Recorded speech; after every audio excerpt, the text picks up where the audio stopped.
Arsenal versus Tottenham, the North London Derby. This isn't just a football match, it's civil war. Arsenal versus Tottenham is the North London Derby, and it started with one word: betrayal. In 1913, Arsenal packed their bags and moved from Woolwich in South London to Highbury, just 4 miles from Tottenham's White Hart Lane. To Spurs fans, this wasn't just relocation, it was trespassing. To Arsenal fans, it was ambition, a new home, a new future, a new rival. But the real fire was lit in 1919. After World War I, the First Division expanded from 20 to 22 teams. Arsenal, despite finishing 6th in the Second Division, were voted in. Tottenham, who had been relegated, were left out. Conspiracy? Controversy? Spurs fans called it corruption. Arsenal fans just smiled. The hatred has only grown. In the 1990s and 2000s, Arsenal dominated. The Invincibles, Thierry Henry turning defenders into traffic cones. Double winning seasons under Wenger. Spurs, they suffered, but they didn't forget. Then came the resurgence. Gareth Bale terrorizing flanks. Harry Kane becoming a North London icon. Mauricio Pochettino turning Spurs into a force. The matches got bloodier. The goals got bigger. In 2008, Spurs crushed Arsenal 5-1 in a League Cup semi-final. In 2012, Arsenal returned the favor, a 5-2 thrashing that sent the Emirates into a frenzy. Today, the gap has narrowed. Arsenal are rising again under Mikel Arteta, pressing, youth-driven, and bold. Spurs, still dangerous, still chaotic, rebuilding every few months, yet always a threat. But on Derby Day, none of that matters. Form vanishes, logic dies, North London becomes a battlefield. Liverpool versus Manchester United, Northwest Titans.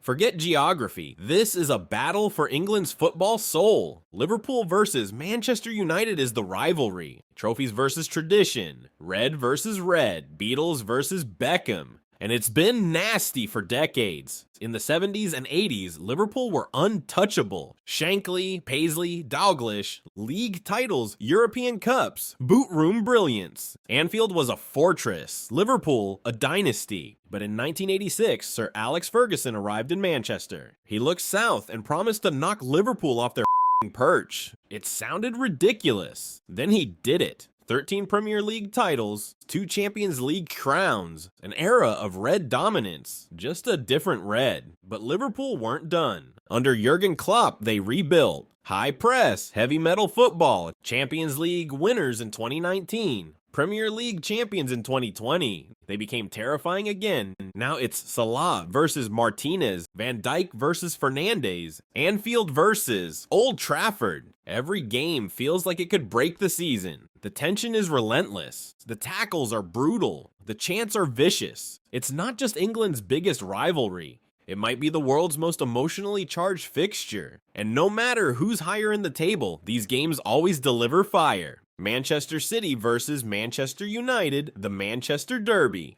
Once upon a time, this was big brother versus little brother. Now, it's rich brother versus slightly less rich brother. Manchester City were always the underdogs in town. Passionate fans, local heroes, but no silverware to match United's trophy cabinet. Then came 2008. Abu Dhabi took over, and everything changed. They signed Robinho, then Tevez, directly from United, then Aguero, then Yaya Toure, then Silva, then De Bruyne. And then came Pep Guardiola, and with him, dominance. 2012 was the moment. Final day of the season. Aguero scores that goal. City win the league. On goal difference. Over United. It wasn't just drama. It was a power shift. Suddenly, City weren't just competing. They were winning. Routinely. Domestic trebles. Records shattered. Guardiola versus post-Ferguson chaos. United fans call City plastic. Say they bought their success. City fans say United are stuck in history. But both agree, this derby matters more than ever. Now, every Manchester derby is a statement.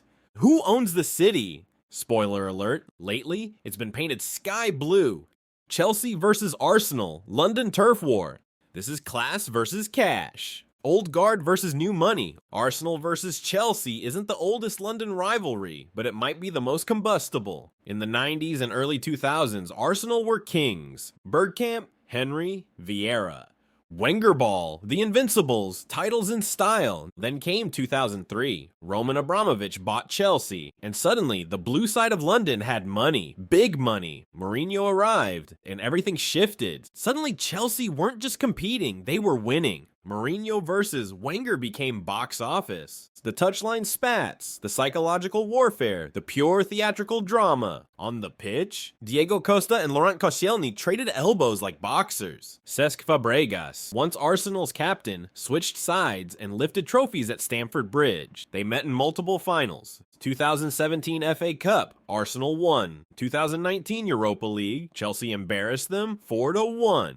2020 FA Cup, Arsenal got revenge again. Every game feels like an identity clash. Chelsea, modern, ruthless, built for trophies. Arsenal, traditional, expressive, built on legacy. But make no mistake, both want blood.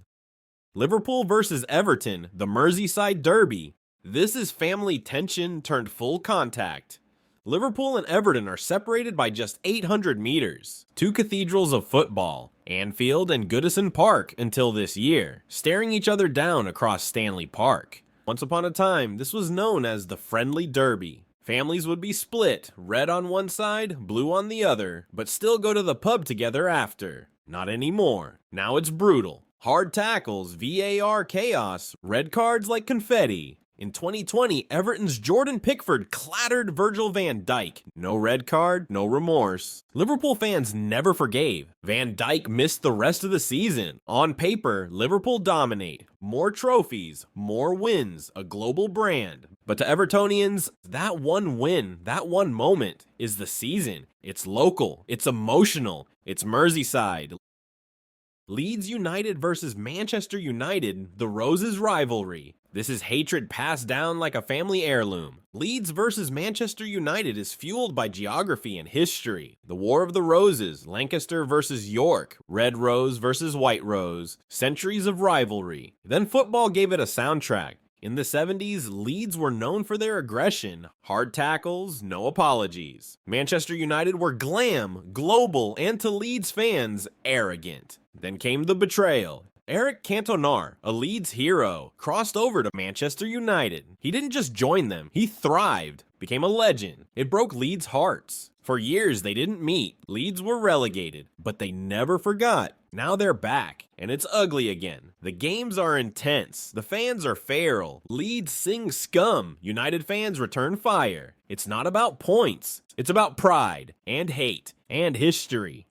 Aston Villa versus Birmingham City, the second city derby. Welcome to Birmingham, England's second city and home to one of its most volatile matchups. Aston Villa see themselves as noble, historic, champions of Europe in 1982. Birmingham City, scrappy, loyal, underdog grit. When they meet, football takes a backseat to chaos. In 2002, Villa's Dion Dublin literally headbutted Robbie Savage. Red card, mayhem. In 2010, a League Cup match ended in a full-on pitch invasion. In 2019, a Birmingham fan ran onto the pitch and sucker punched Jack Grealish. Grealish got up and scored the winner. They don't always share a league, but when they do, it's fireworks. This isn't just a rivalry, it's civil unrest in claret and blue versus royal blue. Newcastle versus Sunderland, the Tyne-Wear Derby.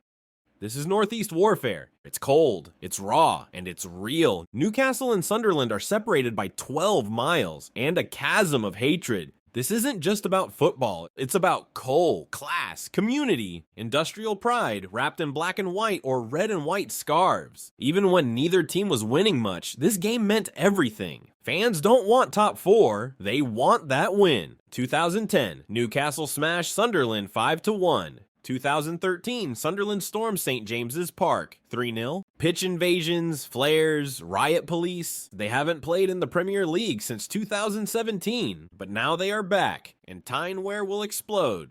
Brighton versus Crystal Palace, the M23 Derby. Wait, Brighton versus who?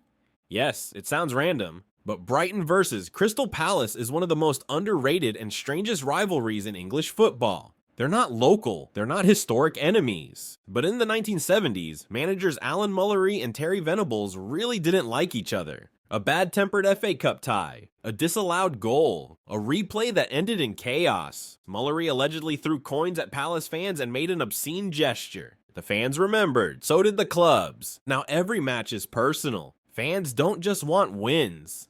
They want humiliation. It's niche, it's noisy, and it's petty perfection.